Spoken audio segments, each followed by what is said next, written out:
కాసేపట్లో టీపీసీసీ కార్యవర్గ సమావేశం జరగనుంది. ప్రజాభవన్లో మధ్యాహ్నం ఈ మీటింగ్ జరుగుతుంది. హస్తం పార్టీ ఎమ్మెల్యేలు, ఎమ్మెల్సీలు, ఎంపీలు, జనరల్ సెక్రటరీలు, వైస్ ప్రెసిడెంట్లు ఈ సమావేశానికి హాజరవుతారు. ప్రజాభవన్ వేదికగా రైతు రుణమాఫీ, తాజా రాజకీయ పరిస్థితులపై సుదీర్ఘంగా చర్చించే అవకాశం ఉంది.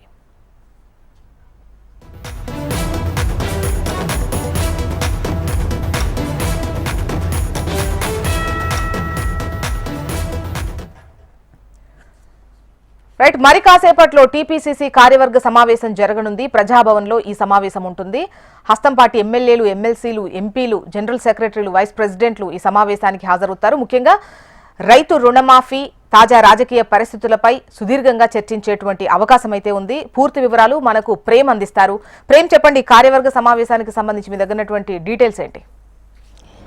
జోష్నా, మరికొద్ది సేపట్లోనే ప్రజాభవన్లో ఈ సమావేశం ప్రారంభం కానుంది. సమావేశం రేవంత్ రెడ్డి అధ్యక్షతన జరుగుతుంది. ఈ సమావేశంలో వైపు ఎంపీలు, ఎమ్మెల్సీలు, ఎమ్మెల్యేలు, దాంతోపాటుగా మంత్రులు, పార్టీకి సంబంధించిన జనరల్ సెక్రటరీలు, వర్కింగ్ ప్రెసిడెంట్లు ఈ సమావేశంలో పాల్గొంటారు. ముఖ్యంగా రాష్ట్ర వ్యాప్తంగా జరుగుతున్నటువంటి రాజకీయ పరిస్థితులు, దాంతోపాటుగా మరొక వైపు రుణమాఫీ, నిరుద్యోగులకు సంబంధించి ఉద్యోగాల భర్తీ, డిఎస్సి, గ్రూప్ 1, గ్రూప్ 2 వీటన్నిటిపై కూడా చర్చిస్తారు. ముఖ్యంగా 7 నెలలు కాంగ్రెస్ పార్టీ ప్రభుత్వం ఏర్పడ్డ తర్వాత ఈ సమావేశం జరుగుతుంది. సమావేశంలో ఒకవైపు ప్రభుత్వ పాలనకు సంబంధించినటువంటి నిర్ణయాలు, 5 గ్యారంటీలు అమలు, మిగతా కార్యక్రమాలను చేస్తున్న కింది స్థాయిలో గ్రామాల్లోకి కాంగ్రెస్ ప్రభుత్వం చేస్తున్నటువంటి ఏదైతే పథకాలను కానీ అభివృద్ధి కార్యక్రమాలను జనాల్లోకి తీసుకుపోవడంలో కొంత విఫలమయ్యామని చెప్పేసి పార్టీ భావిస్తున్నట్టుగా కొంత సమాచారం అయితే అందుతుంది.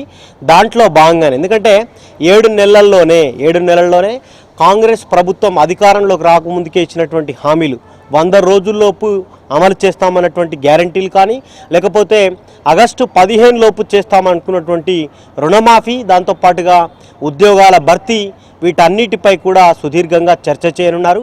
ఎందుకంటే 5 గ్యారంటీలలోకి జనాల్లోకి తీసుకుపోవడం, దాని తర్వాత పార్లమెంట్లో 8 సీట్లకే పరిమితం కావడం, మిగతా అనుకున్న 4 సీట్లు ఎందుకు రాలేదానిపై ఇప్పటికే ఒకవైపు ఏఐసిసి కూడా ఫ్యాక్ట్ ఫైండింగ్ కమిటీ వేసింది. ఆ కమిటీకి సంబంధించినటువంటి రిపోర్టు కూడా 21వ తేదీ ఇవ్వబోతున్నారు.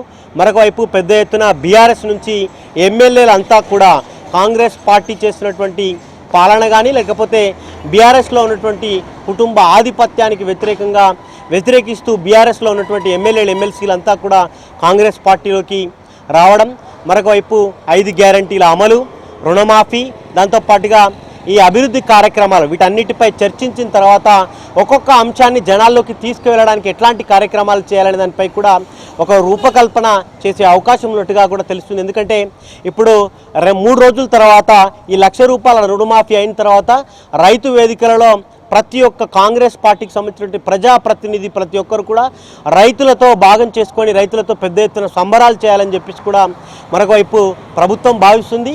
ఆ కార్యక్రమంతో పాటుగా 2 లక్షలకు ఇంకొక ₹1,00,000 సంబంధించినటువంటి రుణమాఫీ కానీ, ఉద్యోగాలు ప్రభుత్వం ఏర్పడ్డ తర్వాతనే 30,000కు పైగా ఉద్యోగాల భర్తీ చేసింది. గతంలో ఎప్పుడూ లేని విధంగా డిఎస్సికి సంబంధించి కూడా 11,000 పోస్టులకు భర్తీ చేయడం, మరొకవైపు గ్రూప్ 1, గ్రూప్ 2 లాంటి మిగతా ఉద్యోగాల భర్తీ విషయంలో కూడా పెద్ద ఎత్తున జనాల్లోకి తీసుకువెళ్ళాలి.